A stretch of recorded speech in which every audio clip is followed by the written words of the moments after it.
సముద్రంలో చేపలు పట్టుకునే బోట్స్ లో కాళ్ళు స్లిప్ అవ్వకుండా ఉండటానికి డిజైన్ చేసిన ఈ క్రాక్స్ ప్రపంచంలోనే biggest celebrities, actors, even world famous stars like Justin Bieber కూడా వేసుకునే స్థాయికి క్రాక్స్ కంపెనీ ఎలా ఎదిగింది? క్రాక్స్ చూడటానికి అంత అందంగా ఏముండవు. ఇది నేను అంటున్నది కాదు, క్రాక్స్ కంపెనీ స్థాపించిన వాళ్లే అన్నారు. అయినా కూడా క్రాక్స్ కి ఎందుకంత క్రేజ్ ఉంటుంది? ఈ కంపెనీ వాళ్ళ షూలో ఉన్న లోపాన్ని వాళ్ళ అడ్వాంటేజ్ గా ఎలా మార్చుకుంది? ఈ షూ మోడల్ ఎప్పటి నుండో ఉన్నా జనాలు దీన్ని కొనేవారు కాదు. కానీ ఈ షూ కి జస్ట్ బ్యాక్ స్ట్రాప్ యాడ్ చేయడం వల్ల సడన్ గా కొన్ని వేల కోట్ల కంపెనీగా మారిపోయిందంటే మీరు నమ్ముతారా? అనుకోని సక్సెస్ వచ్చి ఆకాశానికి ఎదిగిపోయిన క్రాక్స్ కంపెనీ 2008 లో భారీ నష్టాల్లో కూరుకుపోయి మూతపడే సిచ్యువేషన్ వచ్చింది.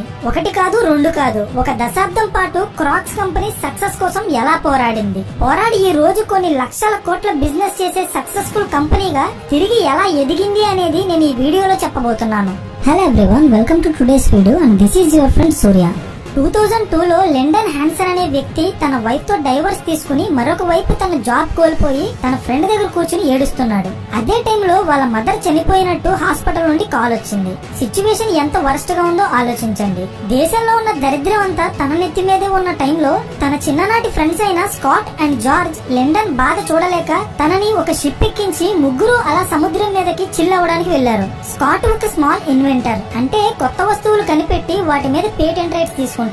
జార్జ్ ఒక స్మాల్ బిజినెస్ మ్యాన్. ఇతను అమెరికాలో చాలా ప్లేసెస్ లో ఉన్న డామినోస్ ఫ్రాంచైజీలు రన్ చేసేవారు. వీళ్ళ ముగ్గురు షిప్ లో చిల్ అవుతున్న టైంలో స్కాట్ తన మైండ్ లో ఉన్న ఒక బిజినెస్ ఐడియాని తన ఇద్దరి ఫ్రెండ్స్ కి ఎక్స్ప్లెయిన్ చేశారు. అదేంటంటే ఫోమ్ క్రియేషన్స్ అనే ఒక ఫుట్వేర్ కంపెనీ ఒక షూ తయారు చేసింది. అది చూడడానికి అంత బాగోదు, కానీ వేసుకుంటే చాలా కంఫర్టబుల్ గా ఉంటుంది. స్కాట్ ఆ షూ కి బ్యాక్ స్ట్రాప్ యాడ్ చేసి చిన్న చిన్న మోడిఫికేషన్స్ చేశారు. సో ఇప్పుడు ఆ షూస్ ని అమ్మి బిజినెస్ చేసుకుందామని తన ఇద్దరు ఫ్రెండ్స్ కి ఆ షూ మోడల్ చూపించారు. తన ఫ్రెండ్స్ ఆ షూ డిజైన్ చూసి ఇది చూడటానికే అస్సలు బాలేదు, అలాంటిది జనాలు ఇది ఎలా కొంటారు అని స్కాట్ ని అడిగారు. స్కాట్ వాటిని ఒకసారి కాళ్ళకి వేసుకుని ట్రై చేయమని చెప్పారు.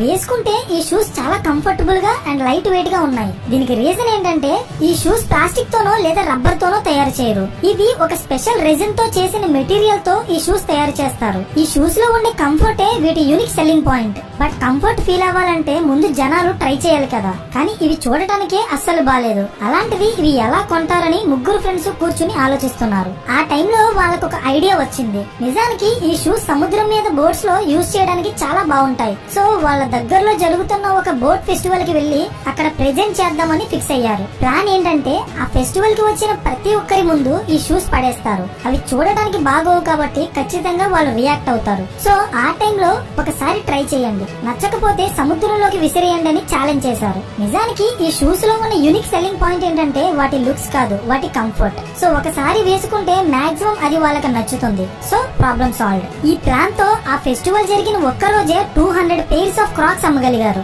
Really it's a great idea కదా. మన ప్రొడక్ట్ లో ఉన్న స్పెషాలిటీ ఏంటనేది కస్టమర్ కి కరెక్ట్ గా చెప్పగలిగితే that is the best publicity ever done. ఈ ఫెస్టివల్ తర్వాత వాళ్ళకి ఒక ఊహించని సక్సెస్ వచ్చింది. నిజానికి ఈ షూస్ సముద్రంలో వెళ్లే బోట్స్ లో స్లిప్ అవ్వకుండా కంఫర్టబుల్ గా వర్క్ చేసుకోవడానికి తయారు చేశారు. ఇన్ఫాక్ట్ వీటికి క్రాక్స్ అనే నేమ్ పెట్టడానికి కూడా కారణం అదే.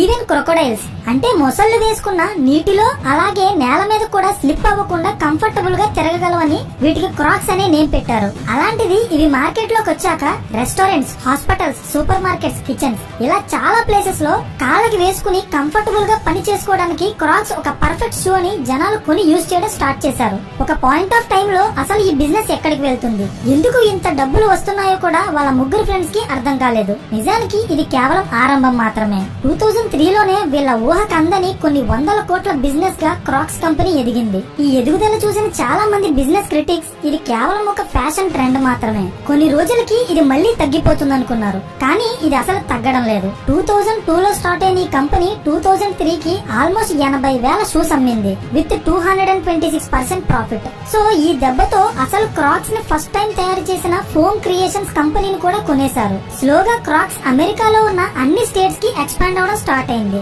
నిజానికి మనం ఏదైనా ఒక వస్తువు కొనే ముందు మన చుట్టూ ఉన్న వాళ్ళలో ఎవరొకరి దగ్గర ఖచ్చితంగా ఆ వస్తువు కోసం ఒక్కసారైనా వినుంటాం.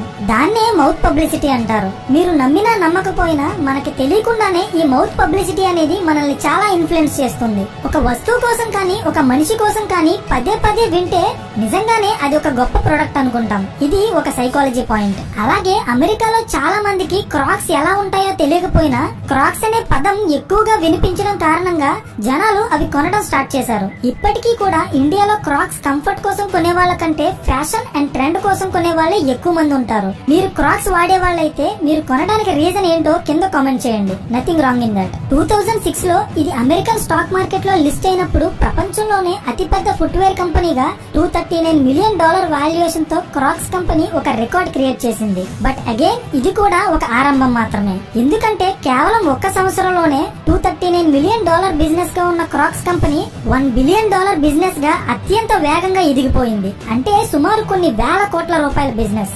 సో ఫైనల్లీ ఏ బిజినెస్ అయినా ఇలా కంటిన్యూస్ గా పైకి వెళ్తూ ఉంటే మనం చెప్పుకోవడానికి ఏముండదు, నేర్చుకోవడానికి ఏముండదు. కింద పడి అష్ట కష్టాలు అనుభవించి పైకి లేస్తేనే కదా కిక్. క్రాక్స్ విషయంలో కూడా అదే జరిగింది. క్రాక్స్ ఫౌండర్స్ లో ఒకడైన జార్జ్ పైన తన మేనల్లుడు పోలీస్ స్టేషన్ లో తనని చంపడానికి జార్జ్ ట్రై చేస్తున్నట్టు కంప్లైంట్ చేశారు. అండ్ ఇదే టైంలో జార్జ్ తాగేసి పబ్లిక్ ప్లేసెస్ లో చేసిన న్యూసెన్స్ వీడియోస్, తాగి కార్ డ్రైవ్ చేసి చేసిన యాక్సిడెంట్ వీడియోస్ అన్ని మీడియా కంటిన్యూస్ గా టెలికాస్ట్ చేయడం స్టార్ట్ చేసింది.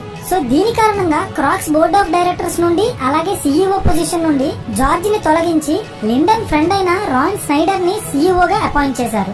రాన్ వచ్చాక క్రాక్స్ బిజినెస్ నెక్స్ట్ లెవెల్ కి ఎదిగింది. అప్పటి వరకు కేవలం 2 షూ మోడల్స్ మాత్రమే ఉన్న క్రాక్స్ లో 250 different types of shoe models introduce చేసి రాన్ క్రాక్స్ బిజినెస్ ని ఎక్స్పాండ్ చేశారు. బట్ సడన్ గా 2008 లో ప్రపంచం మొత్తం ఫైనాన్షియల్ క్రైసిస్ వచ్చి జనాలకి కొనుగోలు శక్తి తగ్గిపోవడం కారణంగా క్రాక్స్ బిజినెస్ తగ్గిపోయింది. ఫైనాన్షియల్ క్రైసిస్ అంటే 2020 లో కరోనా కారణంగా మనమంతా ఎలా అయితే ఆర్థిక పరమైన ఇబ్బందులు చూసామో అలా అన్నమాట.